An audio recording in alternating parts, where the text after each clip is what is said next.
Pues empezamos con la primera mesa de esta tarde, la sexta del Congreso, en la cuarta jornada y última ya de este primer Congreso Internacional Retina Murcia. Tengo la suerte de estar moderando a un profesor que no está con nosotros, que estará ahora online. Imagino que proyectarán aquí mis compañeras ahora al compañero desde Madrid, que no lo conocía personalmente, pero investigando digo, Me gusta este señor, ya lo tengo fichado, lo tengo dentro de mi radar". Y a 2 personas a las que ya conocía, que a los que tenemos cariño, son muy cercanos, son ya para mí ya son de la casa. O sea, yo lo siento mucho, enseguida cojo confianza, me he evitado ya 2 congresos, pues ya sois míos. Entonces, pues muchas gracias por estar aquí, bienvenidos. Si os parece bien, por tema de logística, empezamos con José María, el doctor José María Ruiz, del Hospital Puerta del Hierro. Se va a conectar online, si me confirmáis que lo tenéis ya. Aquí está. Bueno, muy buenos días. ¿Qué tal? Buenos días. Bueno, en primer lugar, quiero dar las gracias a la organización del Congreso por invitarnos a participar en esta, para mí, interesantísima fórmula en la cual los pacientes puedan tener una información directa de qué es lo que se está haciendo, ya que en el fondo el objetivo de todo nuestro trabajo y de todo nuestro tratamiento es el paciente. El tema que me han propuesto que les transmita o que les hable es el tema de la degeneración macular atrófica asociada a la edad. Voy a dar unas primeras pinceladas de qué es la enfermedad y luego qué es lo que estamos haciendo. Como ya me han presentado, me llamo José María Ruiz Moreno, soy catedrático de oftalmología y trabajo como jefe de servicio del Hospital Universitario Puerta de Hierro en Madrid. Vamos a iniciar ya la presentación. Simplemente algunas pinceladas de qué es la degeneración macular asociada a la edad. La degeneración macular asociada a la edad constituye una importantísima enfermedad por la prevalencia que tiene. El 8% de la población global tendría esta enfermedad, pero si nos vamos a personas mayores por encima de 85 años, las cifras pueden llegar hasta un 30%. Por lo tanto, a medida que analizamos el grupo de edad por encima de los 50, la prevalencia va aumentando, como pueden ver, de una manera muy importante. Pero sobre todo es la primera causa de ceguera legal en Europa y en países desarrollados en personas de más de 50 años. ¿Qué quiere decir ceguera legal? Ceguera legal no se refiere a la pérdida completa de la visión, que esa sería la ceguera absoluta, sino a aquella situación en la cual el paciente presenta menos del 10% de visión en ambos ojos, lo cual no le permite hacer una vida normal o desarrollar una actividad diaria. Esta enfermedad va a dar lugar a una pérdida de visión que se caracteriza por la aparición de una alteración, una distorsión del área central de la visión, como pueden tener ustedes en la imagen, de tal manera que aparece esa dificultad, esa modificación de las líneas, distorsión de la imagen, y acaba por provocar la aparición de este escotoma absoluto, esa mancha negra central, que aquellos pacientes que nos están escuchando que tienen la enfermedad saben que no les permite ver. Precisamente cuando miran un objeto lo pierden y solamente lo pueden ver lateralizado y por lo tanto con más dificultad o con menos agudeza visual.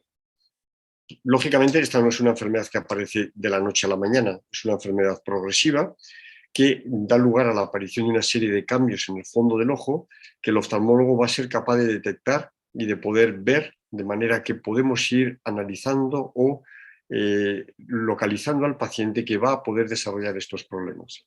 Para ello, hace unos años se estableció un sistema de una clasificación internacional de la degeneración macular asociada a la edad, dependiendo de lo que podemos encontrar en el fondo del ojo. El primero de ellas sería la maculopatía asociada a la edad, es decir, cambios leves, no graves en relación con el envejecimiento, que consisten en la aparición de unas pequeñas manchas llamadas drupas, como luego hablaré un poquito de ellas, menores a 63 micras de diámetro. Luego estaría la de MAE precoz, que sería la aparición de esas mismas manchas entre 63 y 125 micras, sin cambios en el epitelio pigmentado. Posteriormente estaría la forma intermedia, en la cual esas manchas amarillentas son más grandes de 125 micras y o alteraciones en el epitelio pigmentado de la retina. Y luego pasaríamos a la fase de estado de la enfermedad, que sería la de MAE neovascular o la de MAE atrófica, con la aparición de o bien la placa de atrofia o la aparición del complejo neovascular, que sería el crecimiento de un nuevo vaso debajo de la retina que destruye el área central. La clave de la exploración de todo esto, como han visto, son las drusas. ¿Qué son las drusas? Las drusas son estas manchas amarillentas que pueden ver ustedes, que aparecen debajo de la retina, entre el epitelio pigmentario y la retina neurosensorial, cuya representación en un dibujo sería esta, pero que ven que se corresponde exactamente con la realidad. Esto es una tomografía óptica realizada a un paciente y en la cual podemos ver perfectamente esta elevación central entre la membrana de Bruch y el epitelio pigmentado de la retina y que correspondería a las drusas. Para que se pueda entender qué es una drusa, la drusa correspondería a los productos de desecho de los fotorreceptores, que serían las células que están localizadas en la retina profunda, que no son eliminados de manera correcta y que se van a acumular, alterando el metabolismo y el funcionamiento de esa zona y dando lugar a los cambios que aparecen en esta enfermedad. Por lo tanto, lo que se está produciendo es un acúmulo de los productos de desecho que no son eliminados por la coroides, que sería la capa que está debajo y por lo tanto la encargada de producir la liberación o la eliminación definitiva de esos productos. En el caso concreto de la edema atrófica, la secuencia sería la que pueden ver ustedes.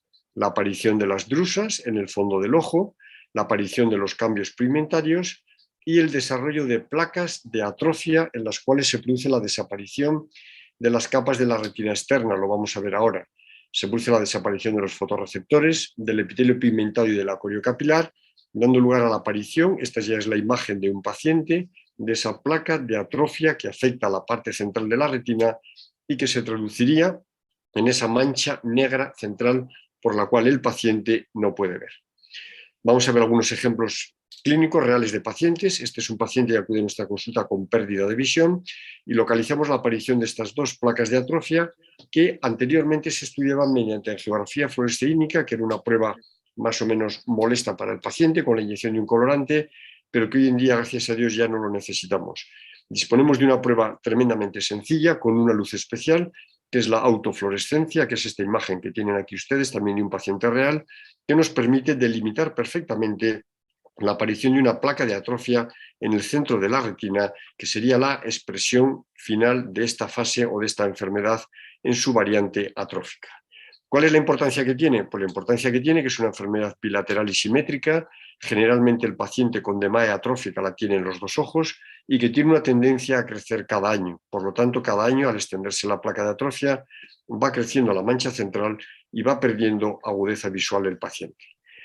Recientemente también se ha producido un congreso para tratar de homogeneizar un poco la terminología que estamos usando los clínicos en relación a esta enfermedad. De manera que si miramos esta columna de la derecha, podemos ver estas distintas fases de atrofia. Aquí tendríamos los fotorreceptores, tendríamos cambios incipientes en el epitelio pigmentario de la retina. Aquí vemos ya cómo se está produciendo una desaparición del epitelio pigmentado. Aquí el epitelio pigmentado ha desaparecido y se está produciendo ya una depresión de los fotorreceptores para llegar a la fase final de desaparición de los fotorreceptores. Es decir, podríamos tener atrofia completa del epitelio pigmentado y de la retina externa, lo cual se designaría como cerora. Podríamos tener atrofia incompleta, que sería irora, o bien podríamos tener solamente afectación de la retina externa sin afectación del epitelio pigmentado, como sería el ejemplo que tienen arriba, que hablaríamos de C-hora o C-irora. Simplemente es terminología, que la menciono por si alguien de ustedes lo lee o lo encuentra consultando bibliografía, y que sepan que hoy en día se ha tratado de homogeneizar. Aquí tendríamos un ejemplo, se ve muy bien en estas imágenes reales de OCT, cómo se ha producido la desaparición de las capas de retina externa y cómo se desplaza toda la retina hacia abajo, o estos casos en los cuales es una atrofia incompleta, como pueden ver la diferencia con respecto a la anterior. Lo importante, ¿qué es? Lo importante es que conozcamos los factores de riesgo. Se ha visto que hay al menos 19 polimorfismos genéticos que en mayor o menor relación se manifiestan o se pueden manifestar en la degeneración macular atrófica. Y de esos 19, 5 tienen una relación con la vía del complemento. ¿Qué es la vía del complemento? La vía del complemento es un mecanismo por el cual se modula la reacción inflamatoria que hacemos en el organismo frente a cualquier agente externo. Por lo tanto, determinados procesos inflamatorios mediados por la vía del complemento se ha demostrado que juegan un papel en el desarrollo de la degeneración macular atrófica. ¿Por qué digo esto? Porque luego vamos a ver que el tratamiento se está basando en esta vía de localización de la inflamación. Si analizamos los factores de riesgo, el primero de ellos es la edad. Lógicamente aquí no podemos hacer nada, al contrario. Cuanto más vivamos, mejor, pero aumentamos el riesgo de la enfermedad. El segundo es la carga genética. Nadie puede modificar la herencia que hemos recibido de nuestros padres, por lo tanto hay tampoco nada que hacer. El tercer factor de riesgo es el tabaco, por lo tanto hay que dejar de fumar de manera absoluta, sobre todo si se tiene una degeneración. Y el tercero es la oxidación, es la inflamación. Un profesor de universidad que yo conocí que trabajaba en Estados Unidos decía que envejecemos porque nos oxidamos. La oxidación tiene un papel muy importante y por ello se ha trabajado con suplementos vitamínicos y antioxidantes en los estudios que muchos de ustedes conocerán, el AREDS-1 y el AREDS-2, pero se ha demostrado que no todos los pacientes se ven beneficiados por la toma de estos suplementos. De tal manera que se ha demostrado que aquellos pacientes que tienen signos de edema intermedia, que es lo que hemos explicado, en uno o en dos ojos, o de edema avanzada en uno de los ojos, se benefician de la toma de estos suplementos. Por lo tanto, no los tomemos de manera indiscriminada. ¿Y cuál es la parte importante que quería transmitirle? La parte importante que quería transmitirles es esta. A día de hoy, esta enfermedad no tiene tratamiento, pero sí hay una historia muy larga en los tratamientos que se están empleando. Hace años se emplearon estatinas, que son fármacos que disminuyen el colesterol, y se emplearon agonistas de la serotonina en un intento de modificar la enfermedad. Se vio que eran capaces de hacer desaparecer las drusas, pero no tenían ningún efecto sobre la evolución de la enfermedad. Hubo un primer intento de tratar con inyecciones intravítreas, con eculizumab, que era un inhibidor del complemento, pero tampoco demostró ningún efecto importante. El año 2017 lo tenemos grabado todos los que nos hemos dedicado al estudio de esta enfermedad, porque aparece la inyección intravítrea de un fármaco que se llamaba lampalizumab, que era un inhibidor de la vía del complemento, recuerden esa vía inflamatoria que hemos hablado, que demostró en fase 2, el estudio Mahalo, en el cual tuvimos la suerte de participar, que podíamos reducir el crecimiento de la placa de atrofia hasta en un 20%. Nos hizo a todos ponernos muy contentos, se puso en marcha el ensayo de fase 3, el estudio Chroma o Spectri, y en el cual participamos con la esperanza de que íbamos a controlar la enfermedad. Sin embargo, este estudio se tuvo que parar porque en un análisis intermedio se demostró que no era eficaz. Llegamos al año 2019. En el año 2019, una empresa farmacéutica, Apellis, pone en marcha un ensayo clínico con un fármaco de un nombre muy feo, que se llama pegcetacoplan, que es capaz de inhibir la vía C3 del complemento y que demuestra en los ensayos de fase 2 y de fase 3 OAXI-DERBI que aproximadamente en un 30% de los pacientes es capaz de frenar el crecimiento de la placa de atrofia. Se han presentado resultados a 18 meses, se van a presentar en los próximos días resultados a 24 meses, es decir, a 2 años, y se ha sometido ya el fármaco a su aprobación por parte de la Agencia Europea del Medicamento y por parte de la Agencia de Estados Unidos, la FDA, para que pueda ser aprobado y pueda ser utilizado en pacientes. Por lo tanto, creo que en los próximos meses vamos a disponer de este fármaco para poderlo usar. Yo he tenido la suerte, como van a ver luego, de haber participado en ensayos clínicos y el fármaco funciona. El tema está en poder decidir en qué pacientes son los subsidiarios de poderlo hacer. Pero no solamente tenemos esto. Al poco tiempo de eso, se pone en marcha un estudio con terapia con células madre, de tal manera que el trasplante subretiniano de células del epitelio pigmentario de la retina derivado de células madre embrionarias parece ser que tiene un papel importante frenando la enfermedad, y se pone en marcha otro ensayo clínico en el que también estamos participando, el CIMURA. Es un ensayo con un inhibidor del complemento también en inyección intravítrea, el GATER2 en fase 3, y que está demostrando una eficacia parecida a la de la Apellis. Pero no hemos parado ahí. Hemos seguido y el mes pasado hemos puesto en marcha 2 nuevos ensayos, el IONIS y el ALEXION, en los cuales, mediante inhibidores del complemento en distintas fases, el primero de ellos por vía subcutánea, supone un tremendo avance. Ya no tenemos que pinchar el ojo, sino con una simple inyección subcutánea hemos iniciado el tratamiento de pacientes con degeneración macular asociada a la edad atrófica, y la semana pasada concretamente nos abrieron el centro para poner en marcha el estudio con Danicopan. Danicopan es un fármaco por vía oral, mucho más cómodo lógicamente que los anteriores, que de manera semejante actuaría inhibiendo la vía del complemento y por lo tanto pudiendo ser utilizado en pacientes con demaya atrófica. Y por último, estoy tremendamente ilusionado con la puesta en marcha por parte de la farmacéutica Janssen de nuestro centro de un ensayo de fase 3 con terapia génica, que con una única inyección subretiniana vamos a poner en marcha el tratamiento de esta enfermedad. Lógicamente, la inyección subretiniana implica una cirugía, pero sería una única inyección frente a las inyecciones intravítreas que son mensuales. ¿Cuál es la situación actual en la que nos encontramos? Pues tenemos pacientes con DMAE atrófica que tienen que cumplir una serie de criterios de inclusión, por lo tanto lo digo para aquellos pacientes que nos puedan escuchar, que sepan que tienen que tener la enfermedad, que tienen que tener una serie de criterios de agudeza visual mínima en los dos ojos, que tienen que tener una transparencia de medios que nos permite un estudio adecuado de la retina y que las características de su enfermedad tienen que tener unas peculiaridades concretas. Es decir, no cualquier paciente con una DMAE atrófica podemos incluir en los ensayos clínicos, tenemos que realizar medidas sobre las características y superficies de la placa de atrofia, analizar su morfología, tenemos que ver que no esté unida al nervio óptico y que no haya componentes traccionales. Además, existen otra serie de criterios de exclusión por vía o desde el punto de vista general, como que no haya otras enfermaciones, alteraciones oculares, que no haya cáncer, que no haya enfermedad cardíaca, que no haya infarto del miocardio. Es decir, necesitamos que el paciente cumpla una serie de requisitos. Si el paciente cumple los criterios de inclusión de las características de la enfermedad oftalmológica y no presenta ningún criterio de exclusión, sería susceptible a poder participar en estos ensayos que les he comentado. El Cimura y el Apellis, que ya está cerrada la inclusión, pero que seguimos controlando a los pacientes y que realmente los pacientes, en estos pacientes está funcionando. Les voy a presentar algunos ejemplos. Aquí tiene un paciente con Apellis. Aquí podemos ver ojo izquierdo tratado con inyección intravítrea, ojo derecho no tratado, y cómo la lesión del 2020 al 2022 ha crecido en el ojo no tratado, mientras que se ha mantenido igual en el ojo tratado. Otro paciente del mismo ensayo clínico, inyección en ojo izquierdo, ningún crecimiento de la placa de atrofia, ojo derecho con crecimiento de la placa de atrofia. Pacientes en el Cimura, volvemos a encontrarnos lo mismo, el ojo tratado no presenta crecimiento frente al ojo tratado, que sí crece la lesión y por lo tanto el paciente pierde agudeza visual. Otro ejemplo más, en este caso el tratado es este frente al no tratado, que es el otro, y como vemos como en el seguimiento de estos pacientes en los ensayos clínicos hemos conseguido detener el crecimiento o retrasar el crecimiento de la placa de atrofia.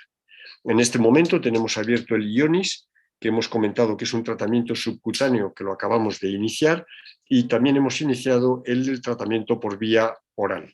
Para terminar, hemos dicho o hemos comentado cómo en los próximos días o en los próximos meses vamos a disponer del tratamiento con la inyección subretiniana con terapia génica de la farmacéutica Janssen, que nos va a permitir tratar a estos pacientes con una única inyección.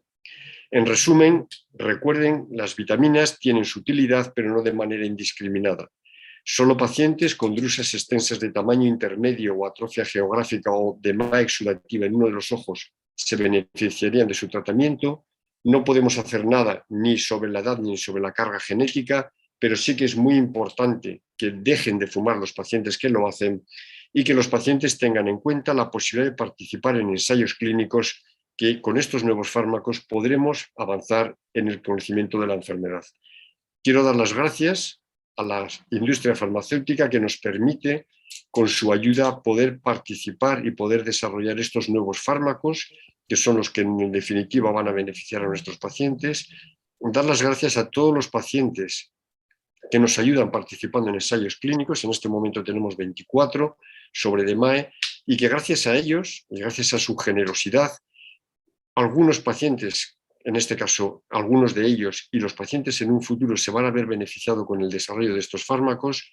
Y quiero dar también las gracias a mi equipo de ensayos clínicos, que me aguantan y me ayudan todos los días en la durísima tarea de enfrentarnos a estas enfermedades que hasta hoy no tienen tratamiento, pero que seguro, yo creo que la peli se va a aprobar y en los próximos meses vamos a poder empezar a tratar a pacientes con DMAE atrófica en la clínica diaria. Muchas gracias a todos ustedes por su atención. Quedo a la disposición de las preguntas que me quieran hacer. Muchísimas gracias, doctor Ruiz Moreno. Si alguien en sala o a través del chat desea hacer alguna pregunta, me indicarán mis compañeros para el chat y por aquí podéis levantar la mano. Así por lo que hablábamos antes por organización de técnicos. Por aquí indican que por ahora ninguna pregunta. Vamos a dejar que se lo vayan pensando. Muchísimas gracias, doctor José María Ruiz. Ha sido muy... Vale, no. Ha sido muy esclarecedor. Ha dado mucha ilusión ver 5 ensayos en marcha ahora mismo. Muchísimas gracias por habernos atendido y continuamos ahora con nuestros panelistas presenciales.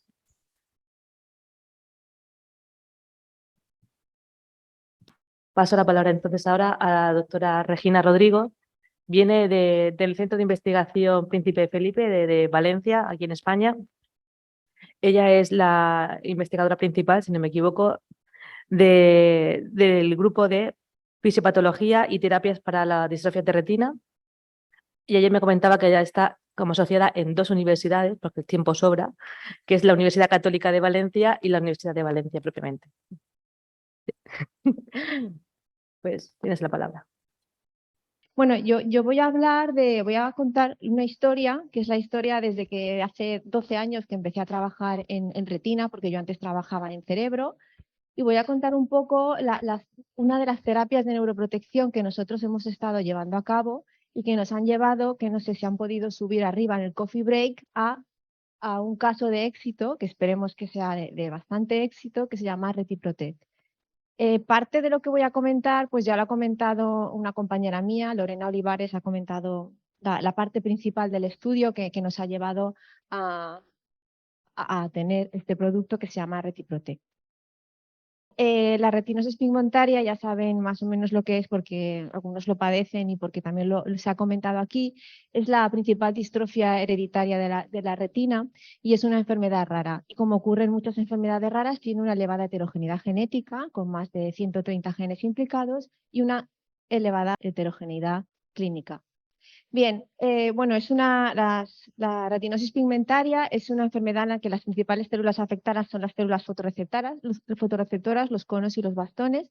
El primero los bastones y luego los conos, como ya se ha comentado anteriormente. Y como he dicho, tiene una elevada heterogeneidad tanto genética como clínica. A nivel clínico, los pacientes empiezan a perder primero la visión nocturna, luego van perdiendo la visión periférica, lo que hace que tengan esta visión en túnel, que es que no se ve este trocito de aquí, pero bueno, se ven como en túnel, al ir reduciéndose el campo visual. A día de hoy, bueno, existe un tratamiento que es Luxturna, que va dirigido, es una terapia génica que va dirigido pues, a aquellos pacientes que tienen mutaciones en el gen RP65. Pero tengamos en cuenta que hay más de 125, 130 genes implicados en esta enfermedad. Entonces, hay muchísima gente hoy en día que está trabajando, no me pasan bien, va por su cuenta. Vale, pues la de antes, por favor. Vale, entonces existen distintas estrategias terapéuticas. Tenemos una primera estrategia que sería disminuir la degeneración. Es una estrategia de neuroprotección que no va a curar al paciente, pero que puede hacer que la enfermedad progrese de manera más lenta y además va a intentar que la retina esté en el mejor estado posible para luego poder disponer de un tratamiento, pues, por ejemplo, que consiga parar la enfermedad como una terapia génica o una terapia celular. Se llaman terapias de neuroprotección y nuestro grupo trabaja precisamente en este tipo de terapias. Luego tenemos otra estrategia terapéutica que sería parar la degeneración con terapias de reemplazamiento, la terapia celular, la terapia génica, como he comentado en el caso de Luxturna, trasplantes de células, etc.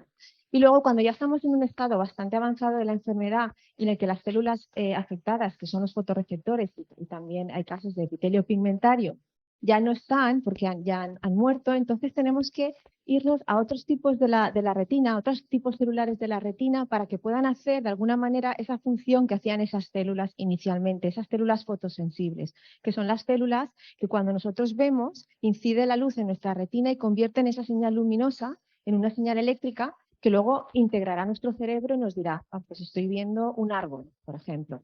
Bien, este tipo de estrategias, bueno, en este tipo de estrategias encontramos la optogenética y la estimulación eléctrica.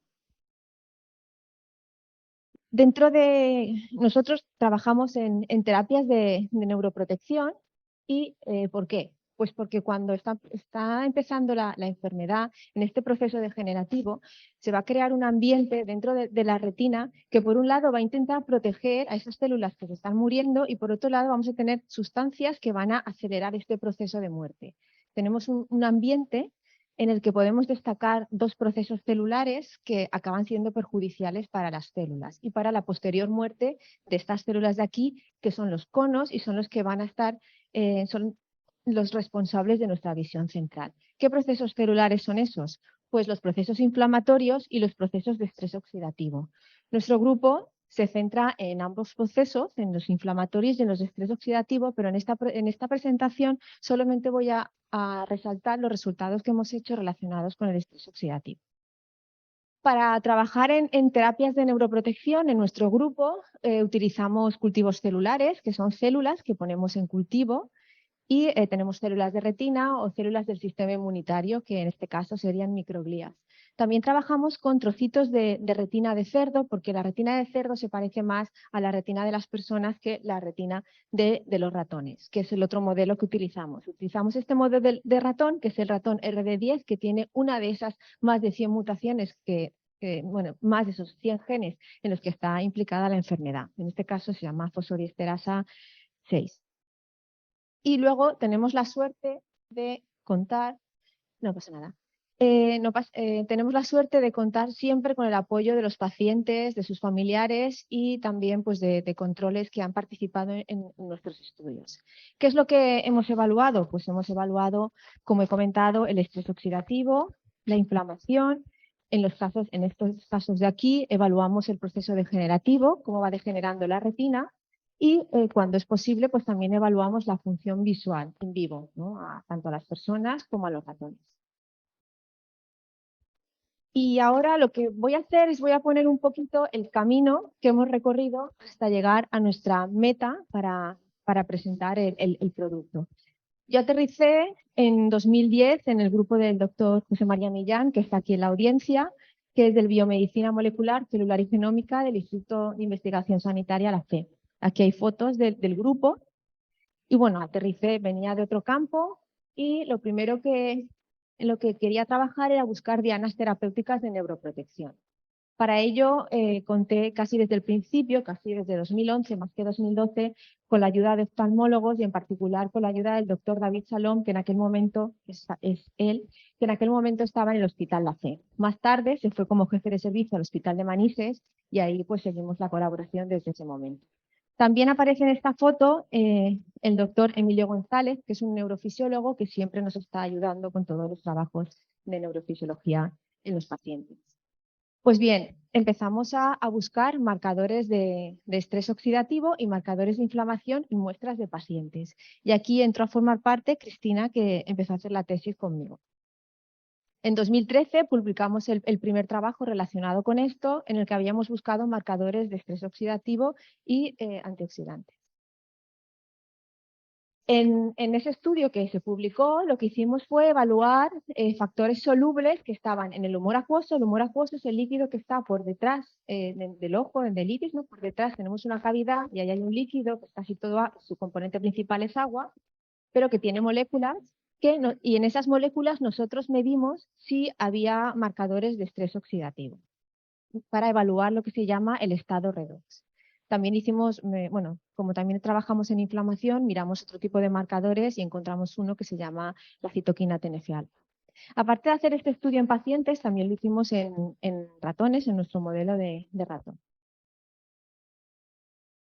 Antes de continuar con el estudio, aunque mi compañera ya lo ha mostrado, quería explicar qué es el estrés oxidativo. El estrés oxidativo no es más que un desequilibrio entre los radicales libres, que son una serie de sustancias que son tóxicas y que se generan tanto en las células de forma normal, porque el propio metabolismo de las células va a generar estas sustancias, como los propios defectos genéticos y luego otros factores, como ha comentado el anterior ponente, en el que estoy completamente de acuerdo, el tabaco, luego la radiación, la polución, una mala alimentación.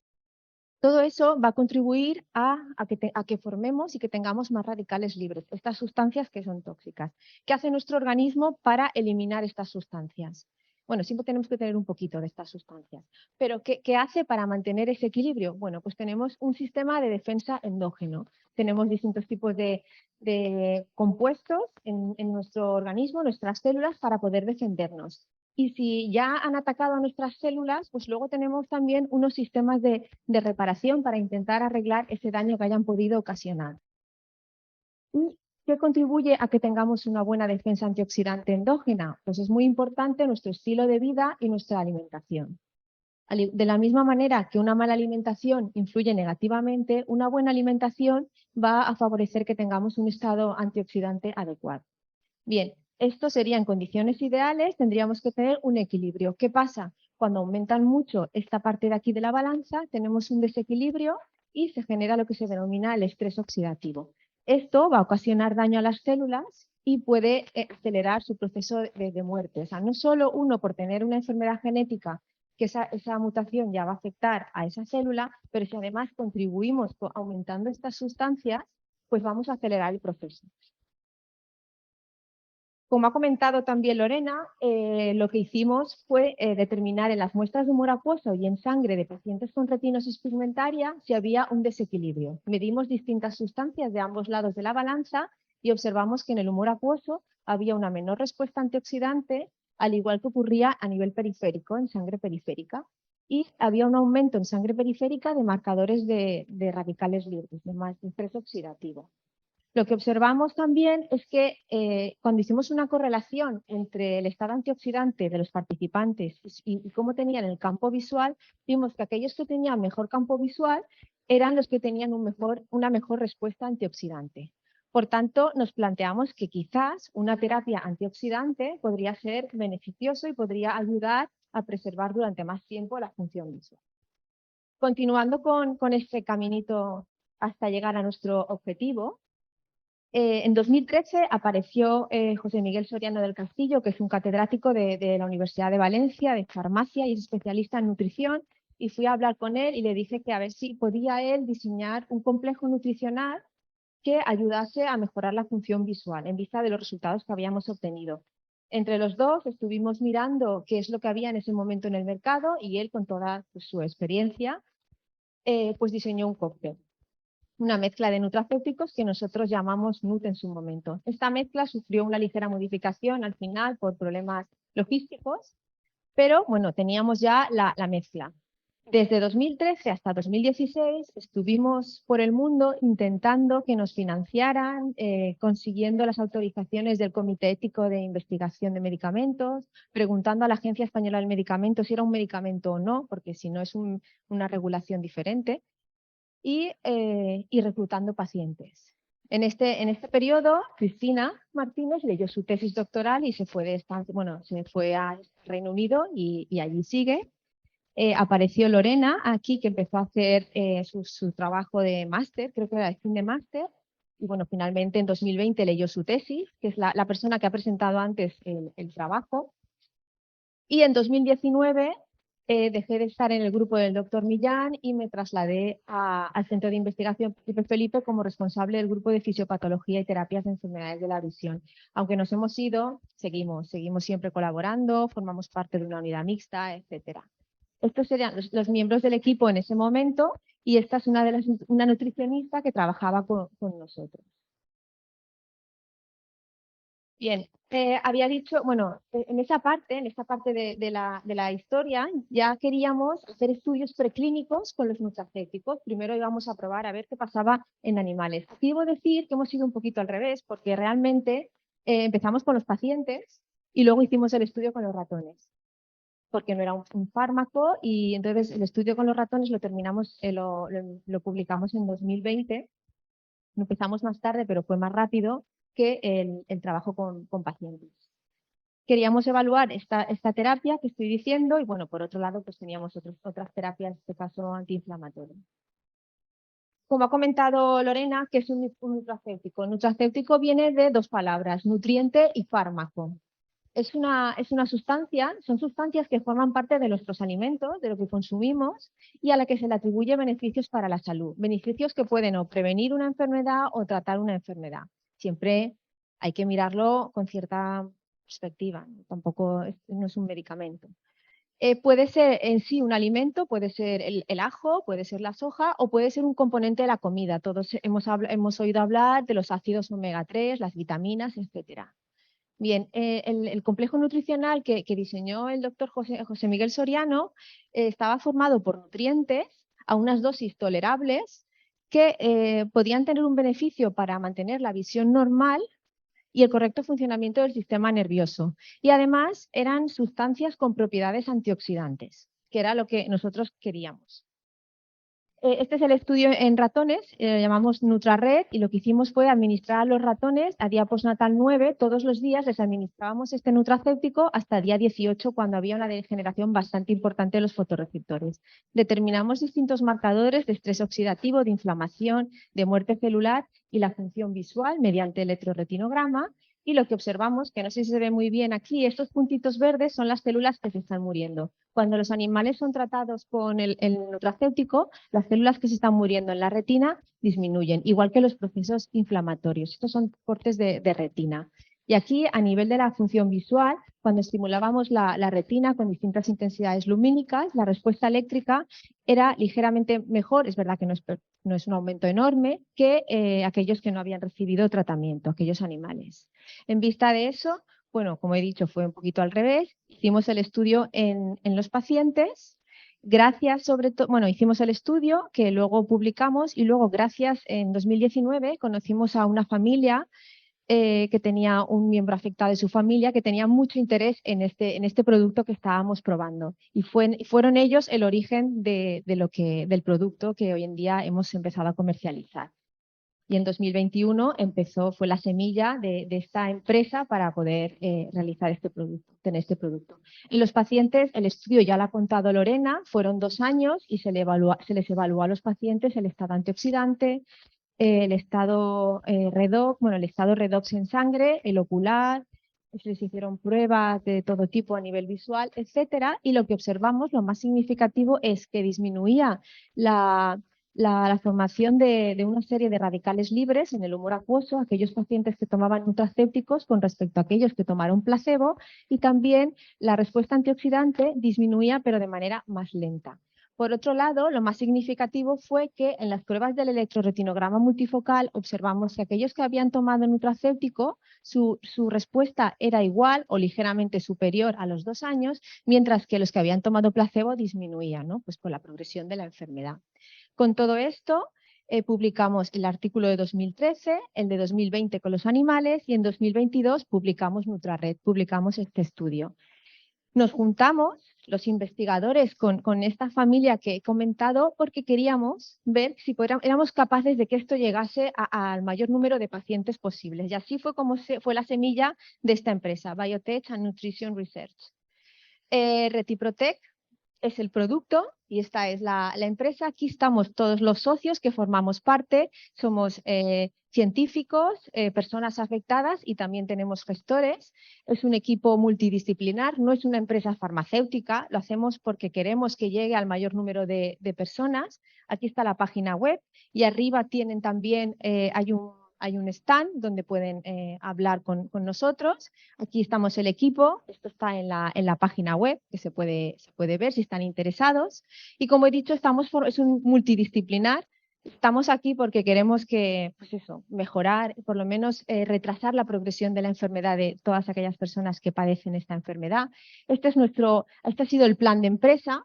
Empezamos el año pasado, primero ha habido mucho trabajo ahora en todo este tiempo, la parte de la empresa, hasta que hemos conseguido el lanzamiento, que ha sido esta semana, es ahora, y bueno, tenemos planes de futuro para poder ampliar el campo de ventas y que llegue a más personas. Esto es cómo ha ido todo el proceso.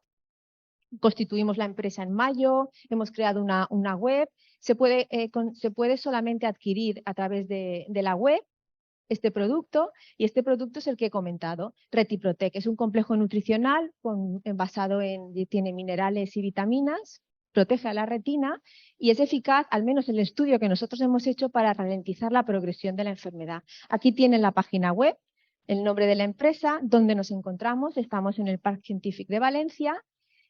Y bueno, ya para terminar, aquí está el esquema de todo y se me ha olvidado una cosa súper importante, que es Retina Comunidad Valenciana, que ha estado desde el minuto 1 con nosotros. Primero estaba Paquita, la trabajadora social, luego vino Melanie, aquí está Almudena, bueno, esto es parte de la junta directiva, que siempre nos han apoyado participando a nivel económico, con participantes voluntarios, etcétera.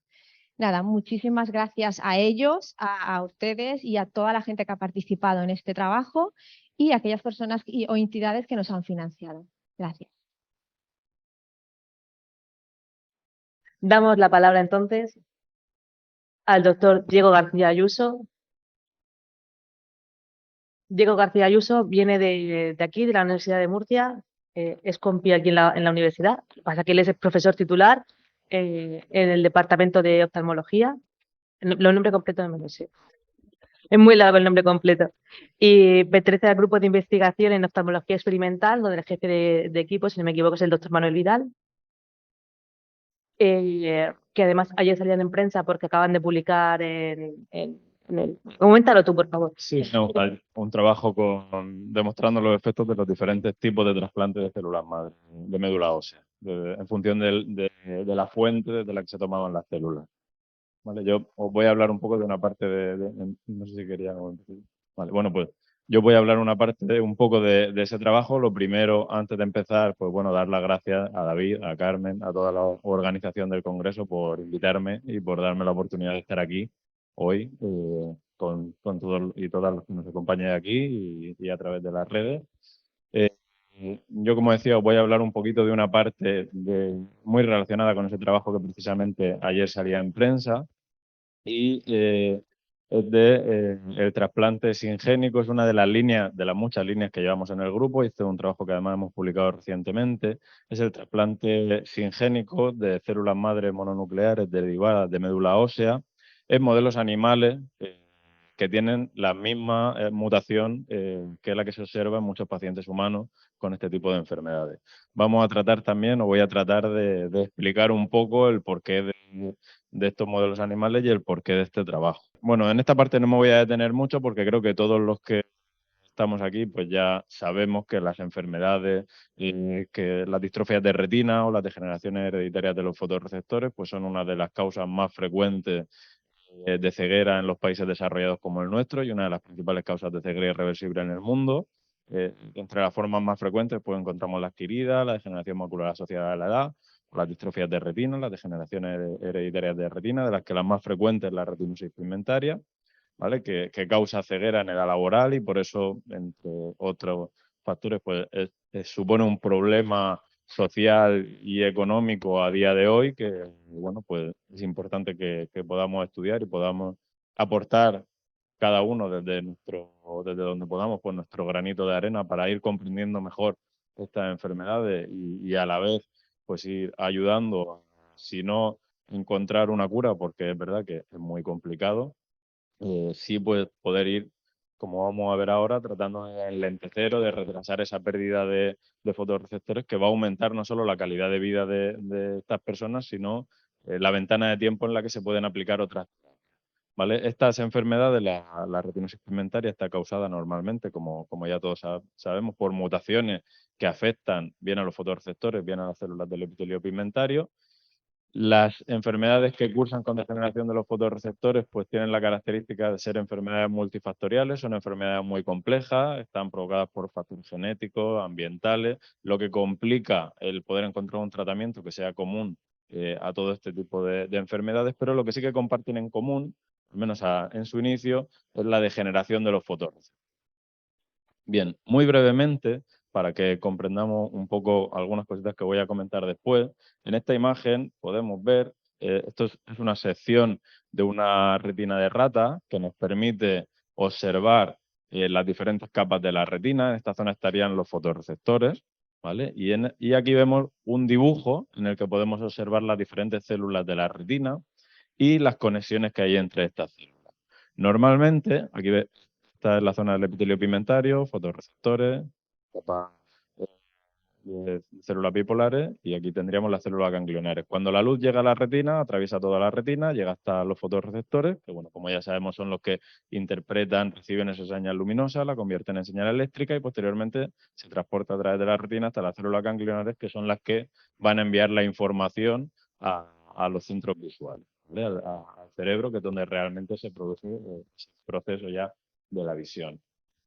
A día de hoy ya está ampliamente aceptado, porque en un principio se pensaba que estas enfermedades cursaban con esa degeneración de los fotorreceptores y la cosa se quedaba ahí, en esa zona de la retina. A día de hoy ya está ampliamente aceptado que estas enfermedades cursan con lo que se conoce como remodelación de la retina, que es un proceso que acaba por afectar a todas las capas de la retina. Esta remodelación de la retina tiene lugar en diferentes fases.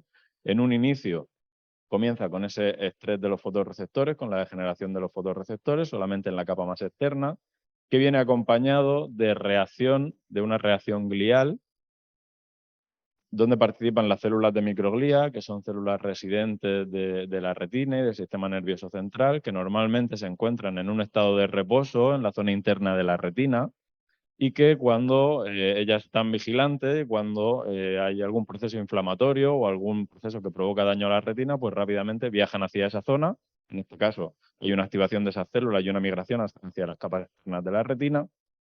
Y además también estas células que vemos aquí, que son las células de macroglía, que no participan en el proceso visual, pero sí están en contacto con todas las células de la retina y de hecho comprenden todo el espesor de la retina, pues estas células también sufren una hiperreactividad que ahora veremos también.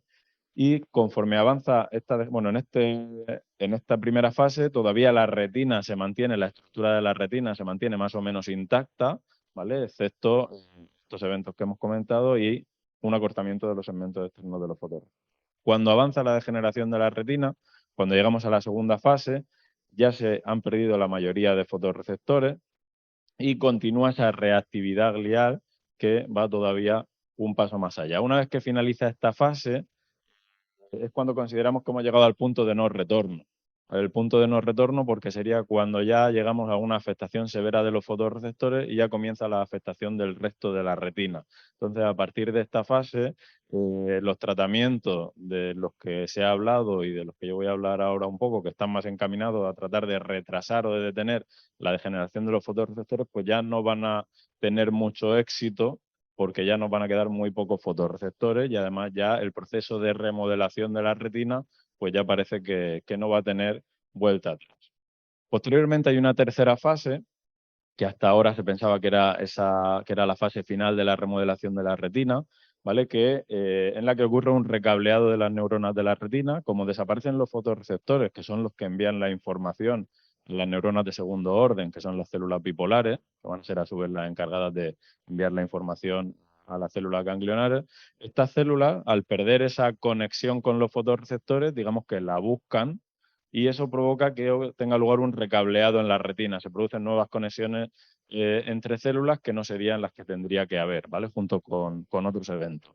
Y además, muy importante en esta fase, la hiperreactividad de las células de Müller lo que va a provocar es la creación de un sello o cicatriz glial, cuya función no termina de estar muy clara, o al menos las consecuencias que puede tener, porque por un lado parece que la función es dar cierta estabilidad a la retina y separar la zona externa de la retina, que sería la que estaría afectada, de la zona más interna, que en principio se pensaba que se mantenía intacta, aunque hoy en día ya sabemos que no.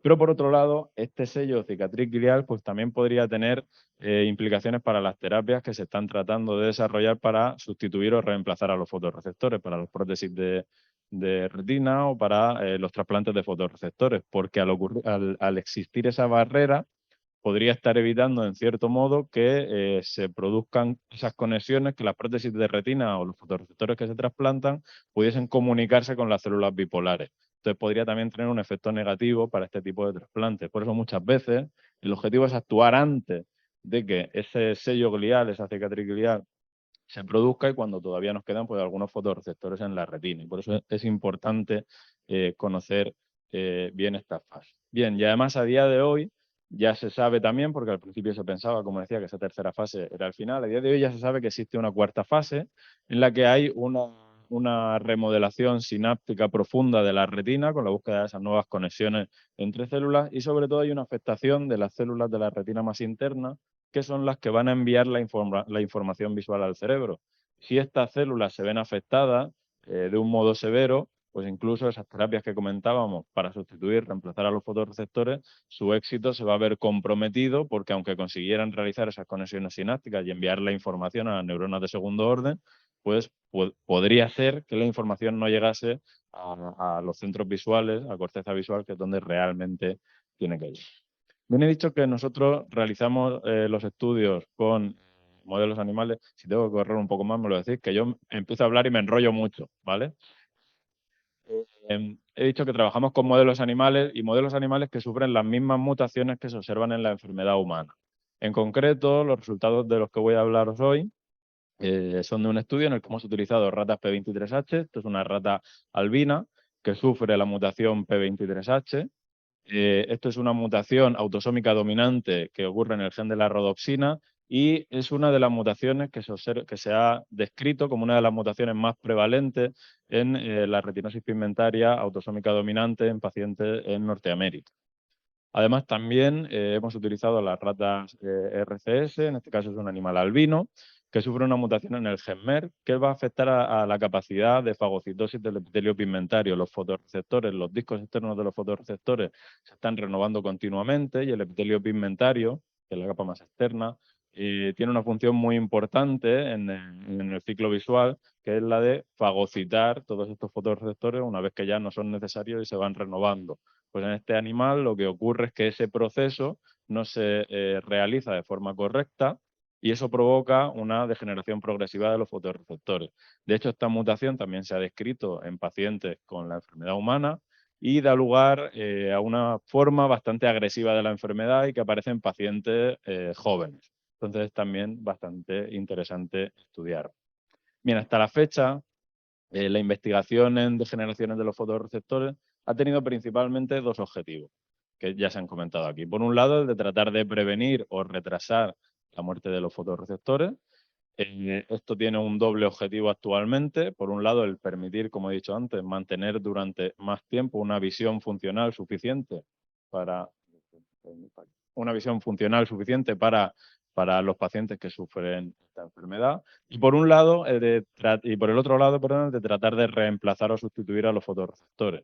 Pero es que además el retraso de la pérdida de fotorreceptores también puede o va a favorecer el posible éxito de las terapias encaminadas a reemplazar a los fotorreceptores porque va a permitir que esa remodelación de la retina de la que os hablaba antes no avance tanto y por lo tanto va a aumentar la ventana de tiempo en la que se pueden aplicar las terapias que se encaminan a sustituir o a reemplazar a los fotorreceptores.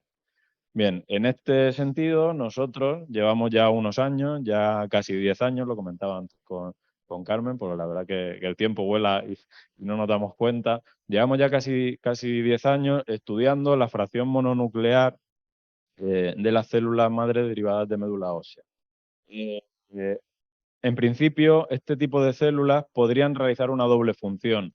Por un lado, gracias a su efecto trófico paracrino, podrían conseguir retrasar la pérdida de fotorreceptores y, por otro lado, también se ha propuesto que podrían diferenciarse en fotorreceptores y podrían realizar la función que comentábamos de sustituir a la célula a los fotorreceptores.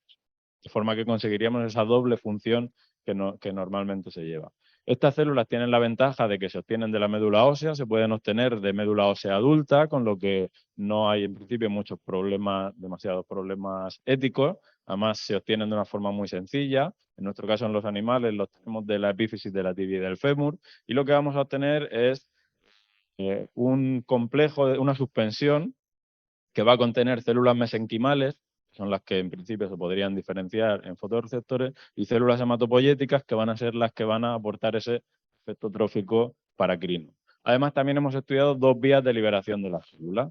Por un lado, las inyecciones intravítreas, que son muy habituales en la clínica, liberación de las células en el vitrio, y por otro lado, la inyección subretiniana, para tratar de liberar estas células en el espacio subretiniano más cerca de los fotorreceptores, que son las células objetivo.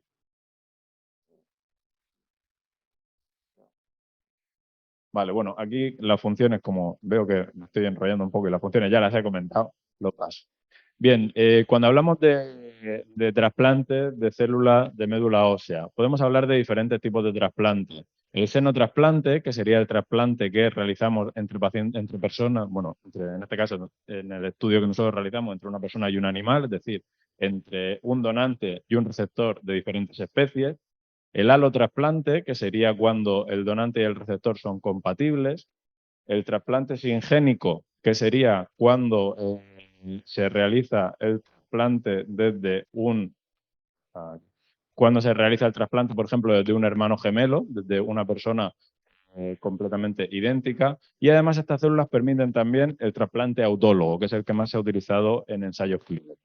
Recientemente hemos publicado un trabajo en el que hemos tratado de conocer cuál es el estado del arte de estos tratamientos, de la fracción mononuclear de las células madre. Muy brevemente, porque quiero pasar ya casi a los resultados, se han publicado, hay hasta la fecha registrados 16 ensayos clínicos con células madre derivadas de médula ósea, de las que al menos 10 se utiliza la fracción mononuclear. No hay muchos resultados publicados hasta la fecha, desde que en el año 2002 Tomita propusiera por primera vez que estas células se podían diferenciar en fotorreceptores con estudios preclínicos con animales. Está nuestros estudios del año 2020 y el actual, del que os voy a hablar ahora un poquito de los resultados del año 2022. Hay bastantes, también hay algunos ensayos clínicos publicados, los trabajos de Siqueira realizados en Brasil, o más recientemente los ensayos clínicos SCOTS, que tienen el problema de que son ensayos no controlados porque tratan los dos ojos de los pacientes, entonces no tenemos ese control contralateral que sería tan importante, pero están publicando bastante buenos resultados, aunque por ahora muy poquito. Entonces, como decía, hasta ahora no se han publicado muchos estudios con estos trasplantes. ¿Cuál sería el problema? En la mayoría de los ensayos clínicos se utiliza el trasplante autólogo. El trasplante autólogo normalmente se realiza en pacientes de edad avanzada que tienen la enfermedad también bastante avanzada. El problema no es tanto que la enfermedad esté avanzada, sino la edad del paciente, porque pensamos que conforme cumplimos años, estas células van perdiendo o pueden perder esas propiedades, ese efecto trófico paracrino, que tienen esa liberación de sustancias que va a ser positiva para la supervivencia de los fotorreceptores, y que seguramente el resultado podría ser mejor si el trasplante se realiza desde un paciente joven, obteniendo las células de un paciente joven. En los ensayos preclínicos se ha utilizado principalmente el alotrasplante.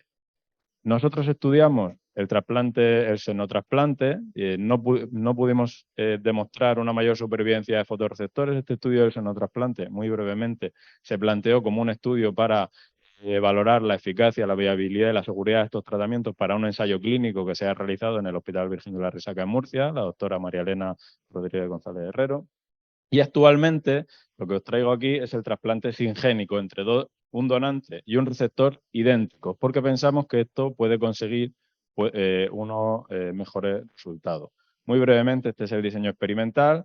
En la fecha del destete de los animales preparamos diferentes grupos con inyección intravítrea subretiniana a estas células y hemos realizado el seguimiento tanto a nivel funcional de la retina como a nivel morfológico durante 2 meses.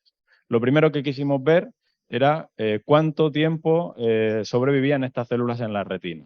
En este caso vemos 2 secciones transversales de retina de rata que han recibido la inyección intravítrea y la inyección subretiniana. En verde vemos las células, ¿vale? Aquí podemos ver que la inyección intravítrea, las células se reparten por todo el vítreo, y la inyección subretiniana quedan en la zona localizada de la inyección, donde además tiene lugar un desprendimiento de retina, por lo que ya tenemos un primer síntoma de algo que no nos gusta, ¿verdad?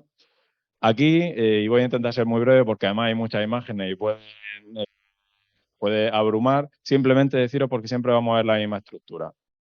Cada columna, corresponde a un tiempo de estudio del animal y cada fila a un grupo. Aquí lo importante, lo primero serían los animales que están sin tratar, con inyección intravítrea e inyección subretiniana. Lo importante es que nos fijemos en esta capa, que es la capa donde están los núcleos de los fotorreceptores.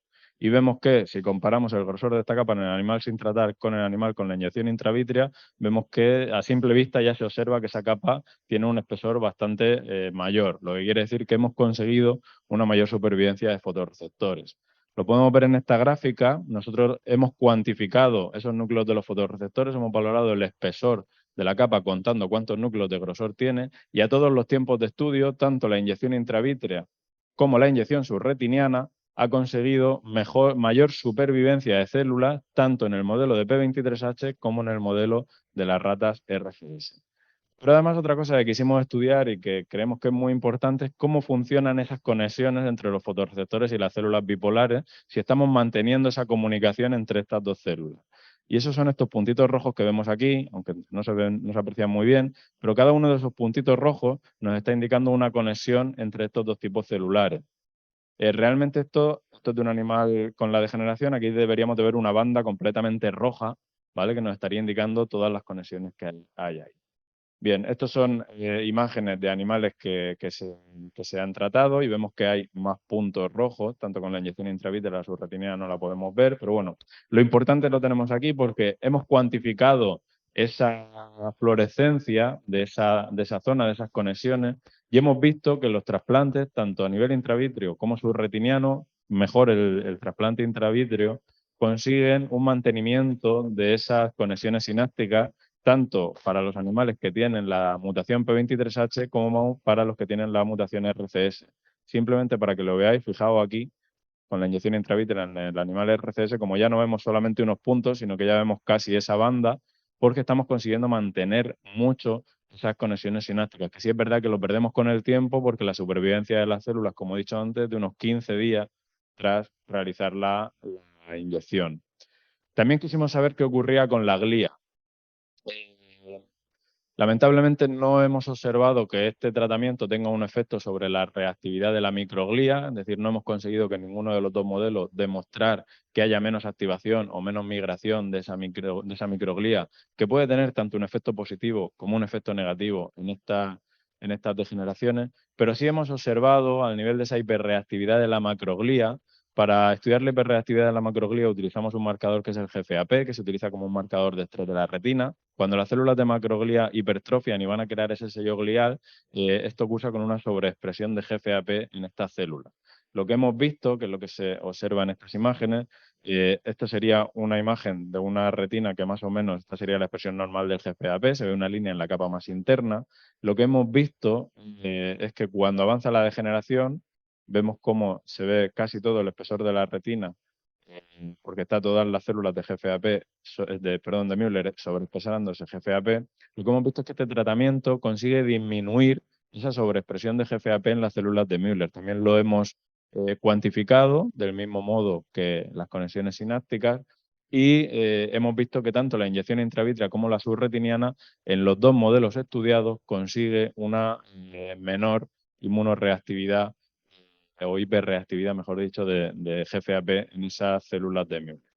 Por último, hemos estudiado la funcionalidad de la retina mediante la realización de electroretinograma, pero no hemos conseguido demostrar una mayor funcionalidad de la retina. Es decir, sí hemos conseguido con estas células una mayor supervivencia de fotorreceptores en la retina de estos animales y una menor hiperreactividad de esas células de Müller, pero no hemos conseguido demostrar una mayor funcionalidad de las células que sobreviven. Esto puede ser debido a que en nuestro estudio la supervivencia de fotorreceptores, el aumento de esta supervivencia no es suficiente para poder ser cuantificado con estos métodos de electroretinografía. Pero bueno, queremos seguir estudiándolo y además lo queremos estudiar, ahora ya lo estamos estudiando en combinación con otros tratamientos que pensamos que pueden ser beneficiosos tanto para la supervivencia de los fotorreceptores como para la creación de nuevas conexiones sinápticas de esas células que se puedan diferenciar como fotorreceptores. Y bueno, nada más, porque creo que ya debo de estar fuera de tiempo. Solamente dar las gracias a todo el grupo de oftalmología experimental liderado por el profesor Vidal Sanz y a todas las entidades que nos apoyan y que financian nuestra investigación. Y bueno, quedo a disposición de los presentes por si hay alguna cuestión que queráis comentar. Muchas gracias. Por arriba, ¿alguna pregunta que me queráis transmitir en la...? Ah, vale, ya tiene una abierta. Perfecto. Me he dado cuenta, ya he mirado. Pues muy bien. Para la doctora Regina Rodríguez. La lees tú si quieres. La leemos en voz alta para las personas que no puedan ver la pregunta. Me cambio de... Dice, tengo retinosis pigmentaria, soy de Valencia y soy paciente del doctor Salom. Hace años que os sigo. Retiprotec sirve para todos los tipos de RP. La mía es muy agresiva. En 7 años he perdido mucho campo visual. Tengo menos del 10%. Soy un caso esporádico de mi familia. ¿Debo esperar a la próxima visita con el doctor para consultarle o empiezo ya con Retiprotec? Para nosotros es un gran avance. Y luego hacer una segunda pregunta que sería, la vitamina E, tengo entendida que no es aconsejable para la RP. ¿Es así? Muy amable, muchas gracias. Está encendido, ¿no? Bueno, muchas gracias por la consulta. A ver, Dentro de si miran la página web o incluso creo que en el bote está, por uno de los componentes que lleva, no podría tomarlo personas que tienen mutaciones que tienen Stargardt y tienen mutaciones en ABCA4, pero para el resto de pacientes con retinosis pigmentaria, en principio, o sea, pacientes con retinosis pigmentaria no hay problema. Nosotros lo hemos hecho en un estudio que han estado pacientes con distintos tipos de mutaciones y otros que no sabemos qué mutación es la causante de la enfermedad. Lo del el grado de cómo de avanzada está la enfermedad, claro, el proceso de estrés oxidativo igual que la inflamación son procesos que ocurren ya desde bastante el principio de la enfermedad. Siempre que podamos preservar la retina o disminuir estos procesos lo antes posible, pues va a ser mejor para retrasarla. Y en estadios más avanzados, pues también va a ayudar, pero no va a ser igual a lo mejor de efectivo como si lo cogemos más al principio de la enfermedad. Pero igualmente es muy importante mantener la retina en el mejor estado posible, por si en el futuro va a llegar un tratamiento para esa persona que tiene muy deteriorada la retina y que su retina, el resto de circuitos, el resto de células que quedan, que estén funcionales y se encuentren bien. Y luego no hay que olvidar también que la retina no solamente sirve para que podamos ver, sino que también tenemos unas células en la retina que van a estar participando en nuestros ritmos circadianos. Entonces, cuanto mejor esté, va a ser mucho mejor. Si debe esperar o no a hablar con el doctor Salom, claro, se lo puede comentar. Todo el mundo debería comentárselo a su oftalmólogo y que lo aconseje, claro. Y no sé cuál es la otra pregunta, la vitamina E. La verdad es que ahí no sé muy bien, no sé. El nuestro no lleva vitamina E, pues sí que lo puedo decir. Es una vitamina liposoluble, pero ahí no lo sé, no le puedo contestar. Lo puedo mirar y se lo puedo decir. Si me dice quién es, pues ya le mando un correo o le llamo si quiere. Se lo consulto y le contesto más adelante. Se acaba de comprometer públicamente con estar a disposición de los pacientes. Ahí lo dejo, ¿eh? ¿Alguna pregunta más que queréis compartir? Ahí no hay ninguna abierta. No tenemos entonces preguntas. Vale, fantástico. ¿A quién sale alguna pregunta? Yo. Vale, yo tengo una pregunta. ¿No habéis visto cambios en la activación de la microglía? ¿Pero habéis mirado qué tipo de microglía es? ¿Habéis llegado a ver si es M1 o M2? Si es microglía la inflamatoria, que es la M1, o el estado de la antiinflamatoria, a ver si hay un cambio si vuestro, bueno, ¿cómo se dice? El trasplante, bueno, la inyección intravítrea o subretiniana de estas células, si produce un efecto sobre esa microglía y la hace más antiinflamatoria. Sí, perdón. Pues bueno, no, es una muy buena pregunta. No hemos llegado a explorar en concreto el tipo de microglía, solamente por la observación, al ver bueno, si tenía esa morfología de microglía activada, pero sí es verdad que una de las ideas que tenemos y uno de los trabajos que tenemos ahora mismo en marcha es precisamente tratar de combinarlo con algún tratamiento que actúe frente a esa microglía activada para ver si esto consigue que haya una sinergia y beneficie pues, más en el curso de la enfermedad. Muchísimas gracias. Mi pregunta va para el doctor García. En relación al estudio que parece ser que habéis comentado de utilizar quizás IPS en lugar de células no diferenciadas en pacientes para ver si hay un efecto más fuerte, ¿eso lo estáis haciendo o lo pensáis hacer? Y mi siguiente pregunta es, ¿tenéis experiencia en diferenciar este tipo de células blancas hacia células progenitoras de fotorreceptores? A ver, yo en concreto no tengo la experiencia en diferenciación de células. Nosotros colaboramos con el grupo de trasplante hematopoyético y hematología del IMIP y de la Universidad de Murcia, que dirige el profesor Moraleda, y en concreto colaboramos pues, con una persona que es David García Bernal y es el que nos proporciona todos estos tipos celulares. Entonces, bueno, nosotros contactamos con ellos, ellos son los que lo realizan y transportan a nuestro grupo la célula. Con respecto a lo de los estudios que comentaba, son estudios que ahora mismo estamos iniciando en este inicio de curso, pues con alguna persona que está comenzando su tesis doctoral y algún estudiante que está comenzando su máster de investigación. Bueno, son cosas que están todavía en fase muy inicial. También te quería preguntar, ¿tenéis alguna hipótesis o habéis empezado a indagar de por qué tenéis un mejor mantenimiento de la morfología? Quiero decir, estas células que vosotros trasplantáis, puede ser que secreten algún tipo de factor que sea beneficioso para los fotorreceptores o... Sí, eso era que como había un momento que al principio he hablado mucho, luego a lo mejor he pasado alguna parte un poco más rápida.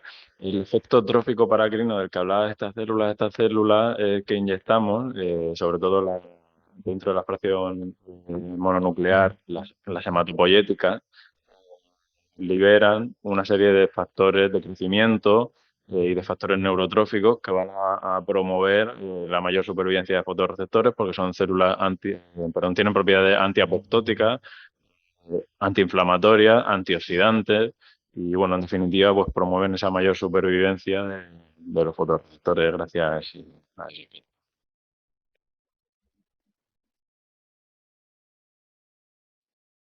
¿Alguna otra pregunta? ¿Queda un sí? Vale, vale. A ver, ahora. Mi nombre es Henry de Colombia y quisiera ver si es posible conseguir este producto de retinosis pigmentaria. Vale, bueno, he tenido que ir bastante rápido porque iba un poquito ajustada de tiempo. Y bueno, ahora mismo el producto se puede comercializar, se comercializa en España y en Europa y estamos en trámites para poder comercializarlo también más allá, más que nada, sobre todo por los gastos de envío, porque uno puede comprar a través de la página web el producto, pero luego, por ejemplo, puede llegar a Colombia y quedar retenido en la aduana X tiempo o los gastos de envío que estén allí, bueno. Entonces, ahí estamos trabajando en eso para poder facilitar a las personas que no están en Europa cómo poder conseguir el nutracéutico de la forma más sencilla. Pero bueno, como es a través de la página web, es como si nosotros queremos comprar desde cualquier sitio a través de Amazon un producto. Pero estamos en ello. Hay que tener en cuenta que lo hemos lanzado esta semana, o sea, hace 3 días o 4 está la página activa, pero la idea es que pueda llegar a todo el mundo que quiera, de manera fácil, sencilla. Sí.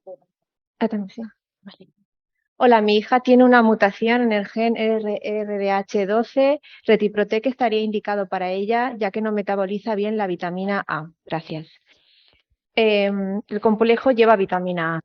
Entonces, no es recomendable. Si hay un problema en el metabolismo de la vitamina A y la vitamina A, hay personas que puedan tener problema y la puedan acumular, si toman este nutracéutico que lleva, no es recomendable porque acumularían más vitamina A.